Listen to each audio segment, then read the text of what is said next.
the story. When you think of Sarah, you automatically think of Abraham or Isaac, the promise. You never can really connect Sarah to Ishmael and Hagar. And so in between God saying that Abraham is going to be great and he's going to be awesome and he's going to have children and all of this wonderful stuff is going to happen to him, a whole city is destroyed. A whole city, like a whole city. How do I know? Very, very good question, okay?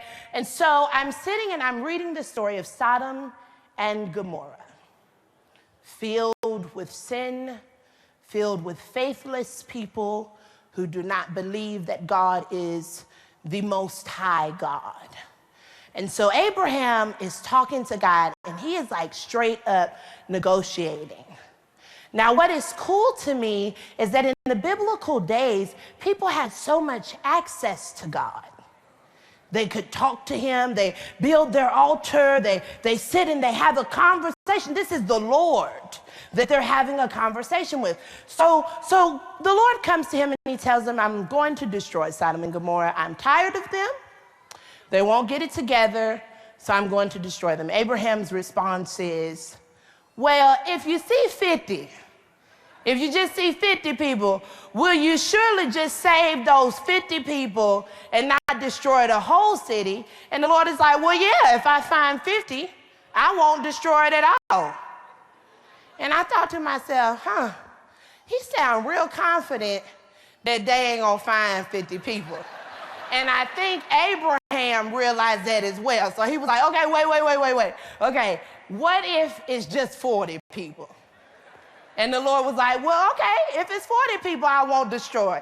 I'm like, you are negotiating with God on these numbers. He gets all the way down to 10.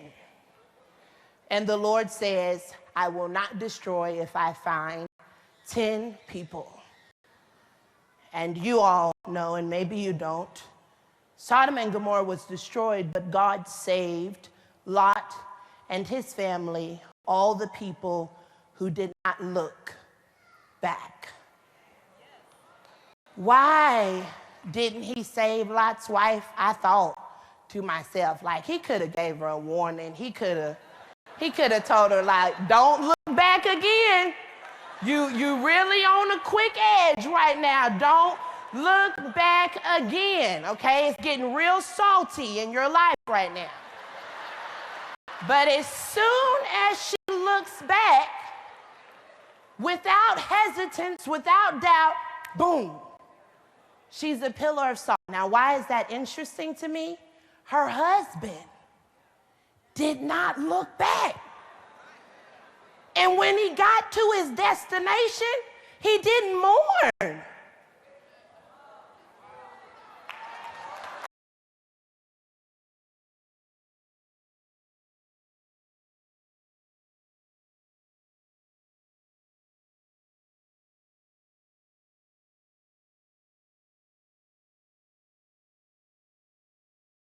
Tear my robe, Lord. None of that happened. He continues moving on as if he didn't lose his wife.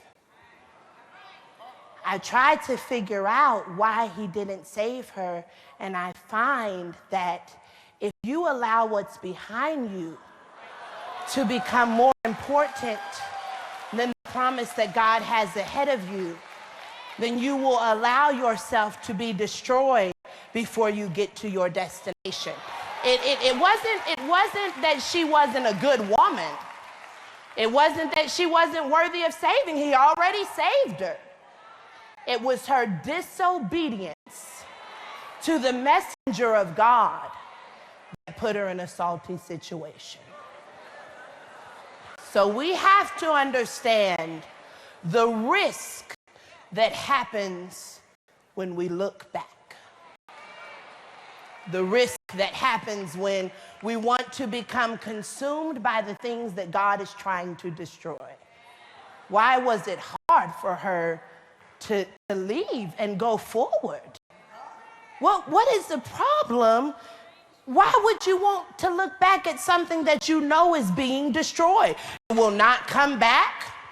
It's not going to be rebuilt.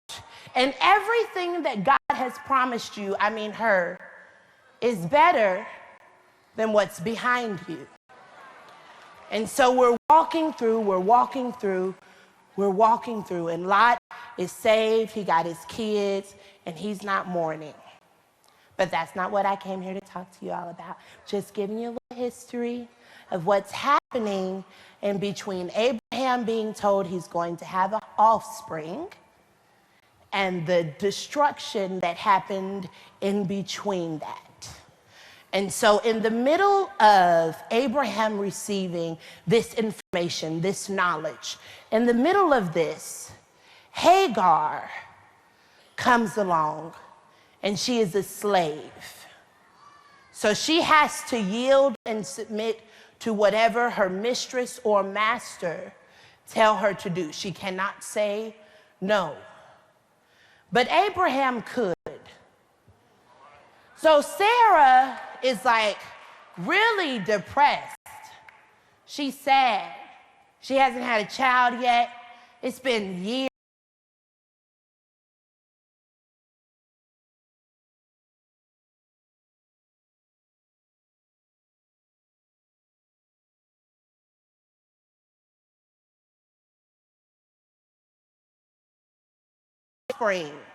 You're going to have a seed.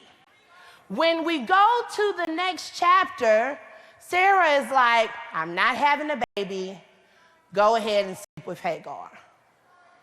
And I was really confused because I was trying to figure out why he didn't say, Sarah, I was just talking to the Lord, and he said that we're going to be blessed beyond measure. He said that we're going to have our own offspring, that I'm going to be the father of many nations. Why he didn't communicate with his wife about what the Lord had said, because if he had communicated, she probably would have said, well, let's not sleep with Hagar then. She sends Hagar to Abraham, and Abraham agrees to this request. It made me wonder, what are our Hagars? Our backup plans to what God has said. Had Abraham been walking by faith and had been walking in what God had told him, then he wouldn't have made a backup plan to what the Lord had said. Hagar and Ishmael are the backup plan. They are the distraction, the detour along the destiny, the destination. We all have a distraction, a Hagar, whether it be sickness, illness, computers, work, job. We have to understand that we cannot be so thirsty for a position that we forget the power that we have on the inside of us. Abraham was thirsty to jump ahead of God's will. He was thirsty to produce early. But what happens when you produce early fruit that you was not supposed to be messing with, that you was not supposed to be linked up with? What happens? He lays with Hagar, and she gets pregnant. Now look, this is women. As soon as Hagar gets pregnant, as soon as she had this baby, she is like walking around, girl, you ain't worthy. Ooh, you didn't have no baby. Ooh, don't you wish you was pregnant like me? She's treating her in contempt, is what the word says, which the definition of contempt is worthless, treating someone worthless. And so she is treating her with contempt. Sarah goes to Abraham and she's like, look, your side chick though, she is trying me. I'm not for it. Got to figure this out. Now listen to Abraham's response. She your servant. Do with her what you will. You done lay with this lady. You done agreed to having sex with her, and now she's Sarah's servant? She's been serving you quite well. As far as I know, you've been served very well. When we throw away our responsibilities, we throw away our promise. When we give the option, the backup plan is you throwing away your promise. When you have a backup plan to what God said, it is saying, I believe you, but. When we say but, it erases everything that we said prior to. And so you cannot expect that good fruit is going to come from a seed that you planted. What you form will not prosper. For the hands that God creates with are prosperous hands. And so Sarah has thrown her promise away to Hagar. She has thrown it away and she's giving it up because she doesn't know what God said. And Abraham is allowing her to throw away her gift because he doesn't have an ear to hear what God said. It's very similar to Job. When I was reading Job and the messengers were coming and they were like, yo, you're going to be great. You're going to live long. You're going to have a lot of children. You're going to have nations and nations of children. It's going to be okay. And he was like, no, I'm still sore. I'm still going through trouble. I'm still suffering. He missed what the messenger was saying. This means I'm doing my good preaching, y'all. He missed what the messenger was saying. How often are you missing what the messenger is saying? How often are you allowing yourself to be consumed by your struggle that you can't see success? How often do we allow ourselves to stay lame, broken, as people step over us over and over again, as Hagars produce fruit that belong to us? How often do we allow ourselves to be so consumed by the tests and trials of life that we forget that those come that we may be complete so that we do not lack? In a world where people have become comfortable in lacking, the tests and trials are not what they desire, because you have become comfortable in a lacking state. When you have something great ahead of you and you know that it's going to take you from one place to another, why would you allow yourself not to go through the test? Sarah and Abraham was being tested. They were being tested to see, if I wait to give them the gift, will they still believe me, or will they laugh? I've told them I'm going to give them promises. I told them that they're going to be great. I told them that everything's going to be okay. So when I come to confirm the promise, they should be prepared. They should be ready. They already know this is coming. They should be excited. This is going to be great. When I come and I send my messengers to tell them we are about to produce what I said, they're going to be excited. But they laughed. They laughed in the face of confirmation. They laughed in the face of the angels of the Lord. They laughed. How do we put ourselves in a position to respond to confirmation in laughter? When I was going to do my text, I was going to title it, Don't Laugh at Your Promise. And then the Lord switched it to, He's about to make you laugh. I'm trying to figure out why He's about to make you laugh, if it not be that you have forgotten what the Lord said. So when it finally comes, when the confirmation of destiny comes, you don't know how to receive it because you've been so lame. We do not take ownership of the storms that you have placed yourself in because that would be too much like right. When we talk about the lame man, even in the face of Jesus, he did not take responsibility for why he didn't drag himself to that pool.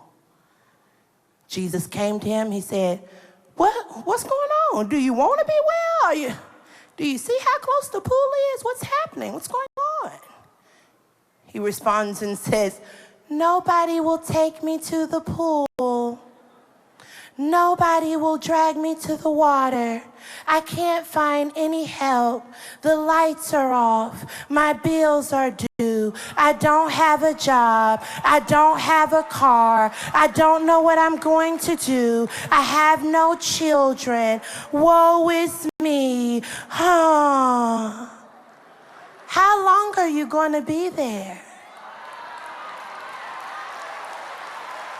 Because as you take your time trying to get out of your lame state, the world is moving. The world is happening, and you are missing out on an opportunity to be great because you want to be lame. It's too hard to work hard. Faith without works is dead, and I've become comfortable in the shadow of death. I've become comfortable in dry bones. I've become comfortable in a sunken state. I've become comfortable in the bottom of the barrel because it's too hard to get to the top. And so because I do not know how to be responsible with the gifts God has given me, I tear people down who are trying.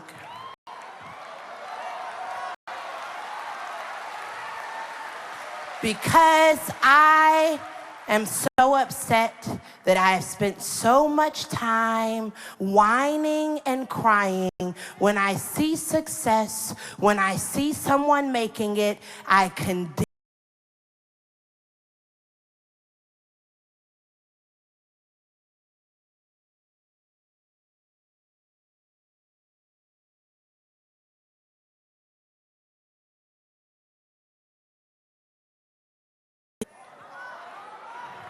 If it's not readily available on Instagram or Twitter, it's not worth it. You wake up in the morning to acknowledge the Prince of Air before you acknowledge the Prince of Peace because you're in turmoil.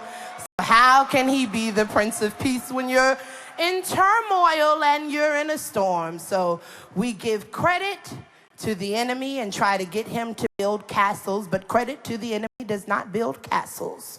It builds chaos. So the chaos that you are standing in, my dear, I'm sorry, I hate to tell you, here's a nugget to take home. Sometimes it's you. Sometimes it's your inability to take ownership. Sometimes it's your disobedience. Sometimes it's your ear that's not hearing. Sometimes it's you. Until you are able to realize that it is you, you can't move forward. Going to consistently blame God for something that you are the blame for. He is a blameless God, a spotless God. However, as soon as we get into a storm, when we're in trouble, we reach out for God. When our children are in jail, we reach out to God. When the storms are heavy, we reach out to God. When we're in hate and in anger, we reach out to God. But when everything's good, as long as everything's good, we don't reach out to God. And we expect him to bless us when we have not blessed him. We expect him to rise up and make things happen when we stifle the spirit and the presence of God in churches because we are programmatic and things have to go by a schedule. And so, yes, God is in the midst, but he's not moving because no one has asked him to. What do we do? What do we do when we are infertile? When we're not producing? What do we do when we're trying to believe God, but all the things that are going on around us suggest that he's not there? He's not listening. What do we do when the pain becomes bigger than the purpose? When the pain becomes bigger than the promise? When the suffering is not worth the supply of the double portion that we get? What do we do when we are consumed in our issue? What do we do?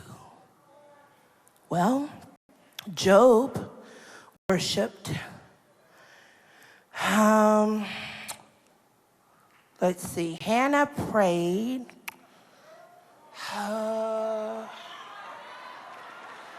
Sarah laughed. They were rejoicing in the fire pit. I think that what we do when the suffering becomes bigger than our supply, when the suffering becomes bigger than our promise, what we do is begin to realize that it's not about us. Your suffering is not about you.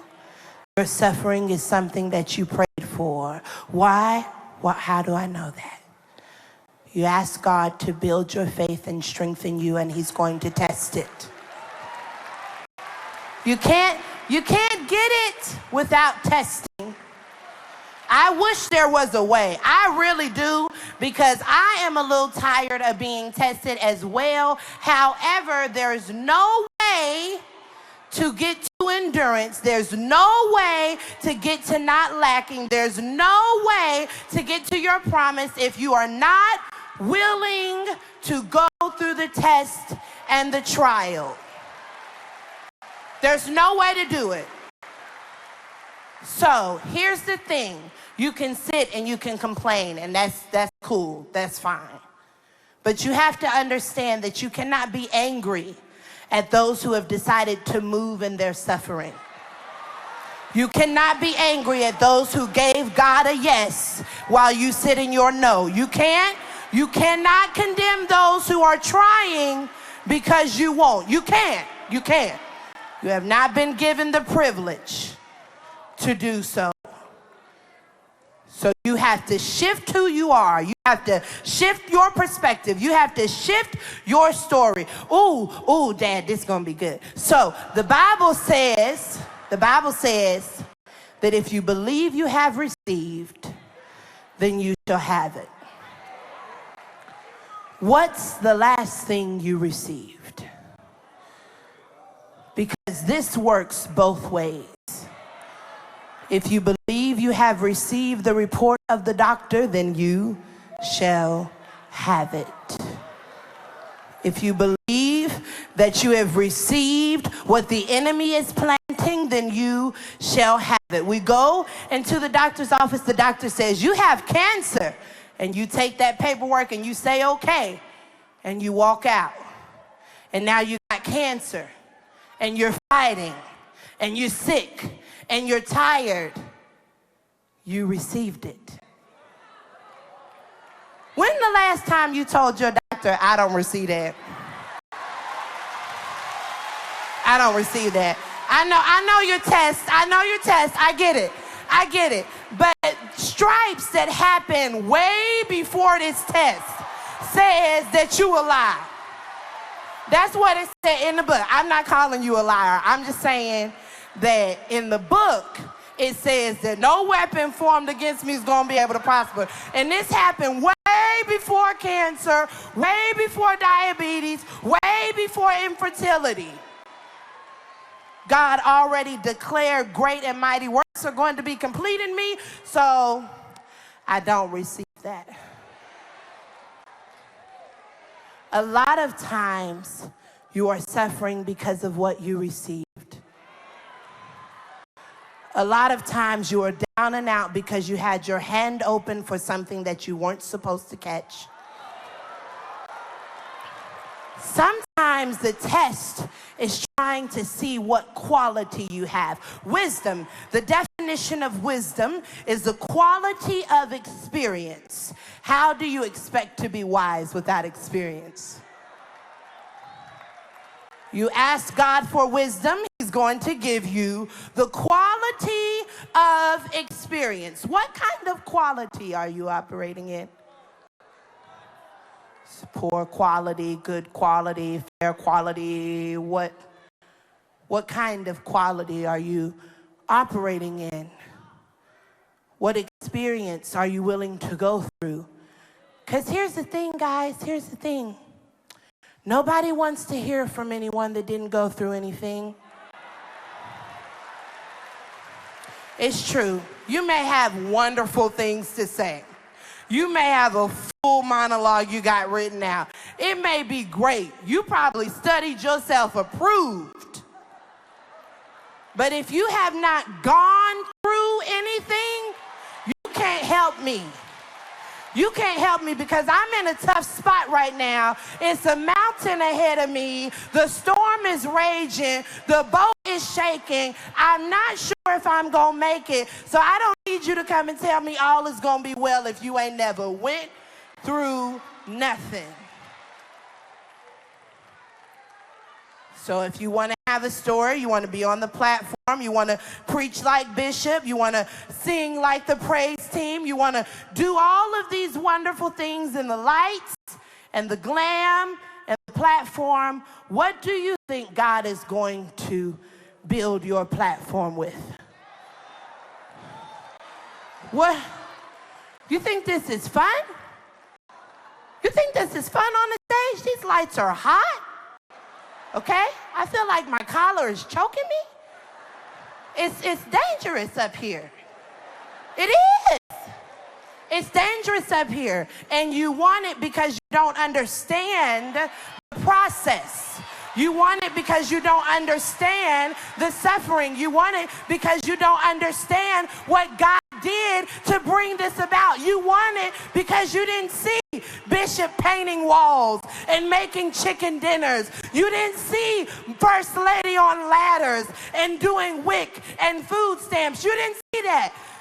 You want the lights. You want the platform. You don't want the process. So before you get jealous, before you get jealous, let me tell you something about these lights. They are hot. They are painful. People will ridicule you. They will condemn you.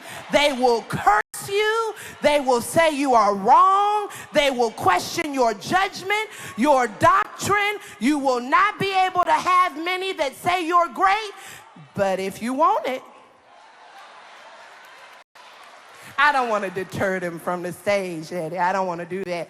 I just want you to have an understanding. I want you to have an understanding because a lot of us are spiritual pillars of salt. I want you to have an understanding that you can perish in the spirit and still be walking in the body. I want you to have an understanding that if you do not strengthen your spirit before You get up here. That you will come up here and you will fail. And then you will be mad. But the only person there is to be mad at is you. Stop blaming the church for your hurt. It's petty.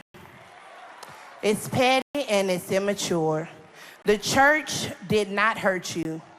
The people in the church hurt you.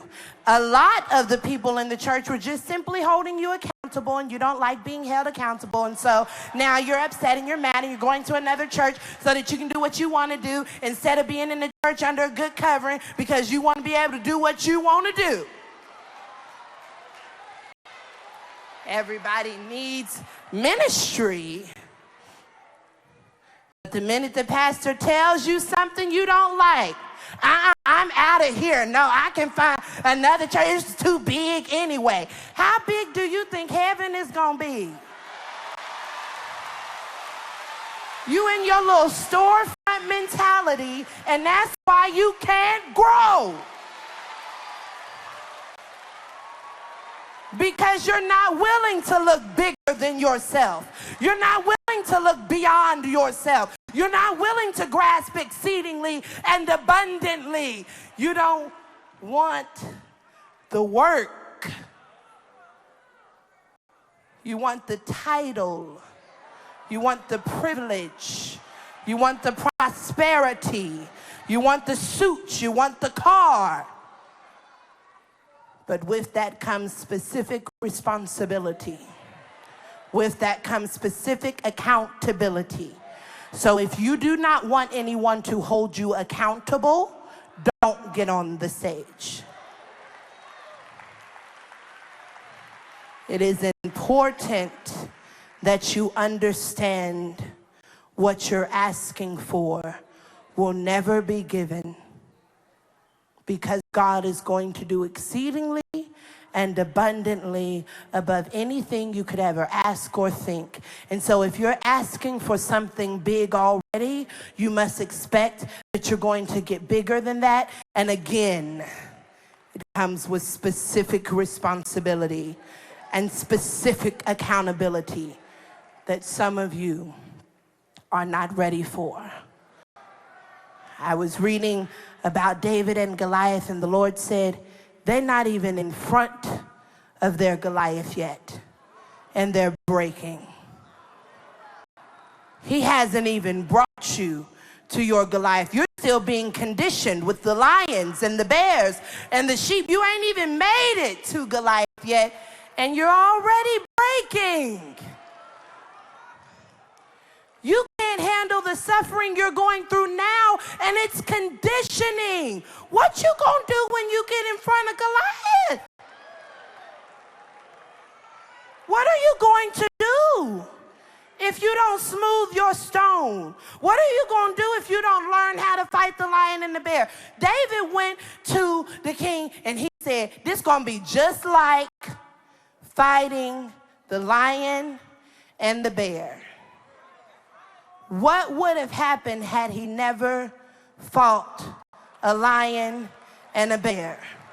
What would have happened had he not been conditioned off in the field with the sheep? You so mad that you off in the field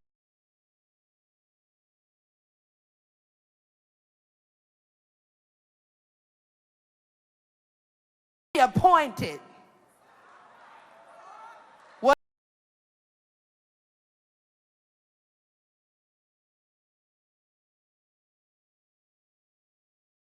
There is a process that comes before you receive the promise. That's why I talked about